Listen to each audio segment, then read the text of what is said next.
Quelle joie dans toutes les villes et dans tous les villages ardennais, en ce début septembre 1944, quand les cloches sonnèrent la libération.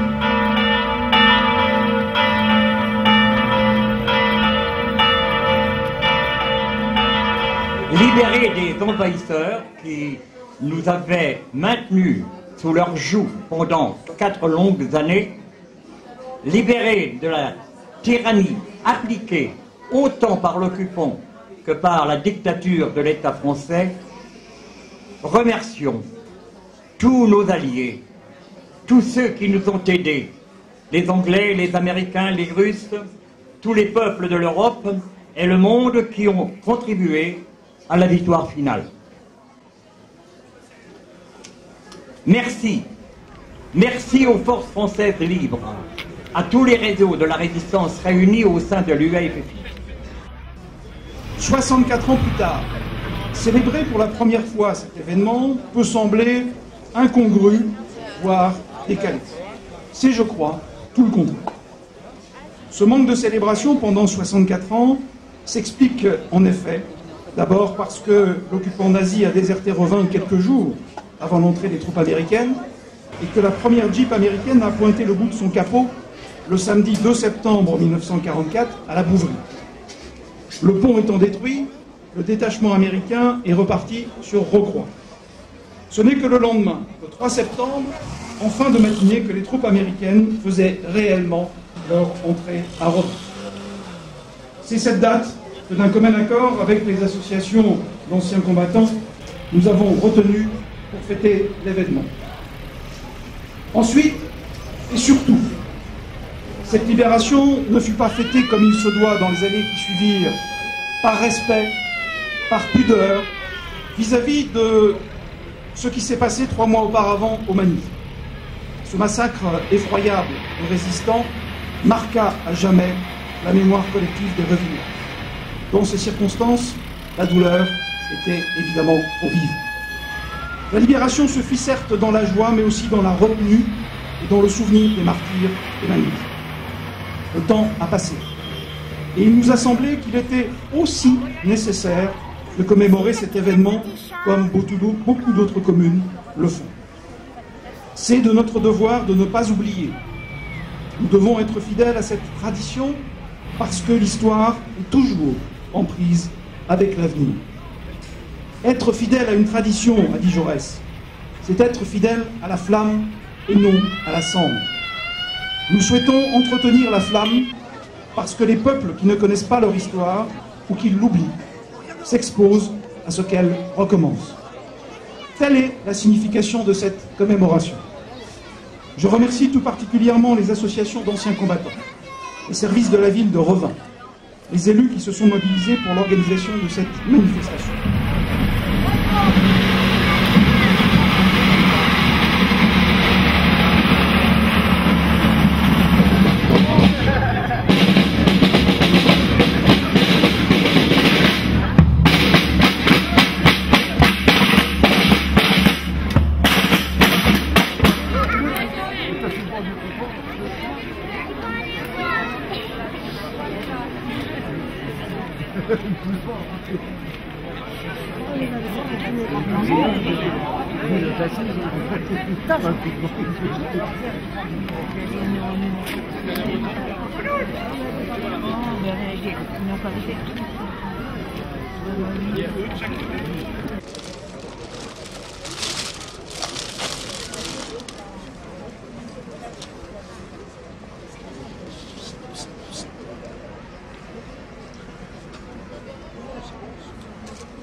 Nous avons justement souhaité clore cette journée par un bal populaire avec de la musique d'époque, pour que tous les Revinois soient associés à cette journée de manifestation. Pour des raisons liées à l'instabilité de la météo, je le disais, il était en effet plus prudent que nous fassions ce bal populaire, salle Edgar Quinet. Je vous invite toutes et tous à y participer pour retrouver l'ambiance de la libération. Avant de conclure, comme vous avez pu le voir, un certain nombre de véhicules d'époque et d'uniformes américains sont aujourd'hui parmi nous. Je remercie vivement l'association Ardennes 44, je remercie Jean-Marie Grandhomme, Michel Colcy, Sylvain Amolli et l'heureux propriétaire d'une traction aux couleurs des FFI d'avoir bien voulu nous mettre à disposition leurs véhicules et leurs uniformes.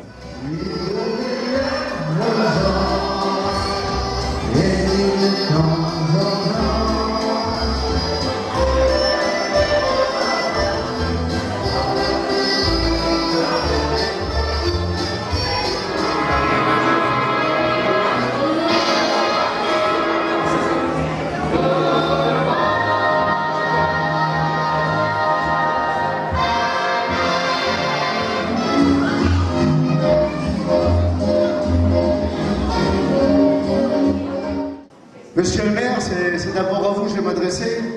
Un grand remerciement à vous et à votre municipalité pour les efforts que vous avez consentis pour que cette journée soit une pleine réussite. Il y a même des gens qui nous faisaient signe, on croyait que les ricains étaient là. Tout à fait. Il y a que les Schwingom qui n'étaient pas là. Mais l'année prochaine, ils seront là, je vous le garantis. On a eu guère qu'une quinzaine de jours, 15 jours, 3 semaines pour remettre tout ça en route. Et je pense que l'année prochaine, on aura beaucoup plus de véhicules militaires et donc on aura le temps de programmer quelque chose d'un peu mieux. Enfin, disons, c'est déjà bien.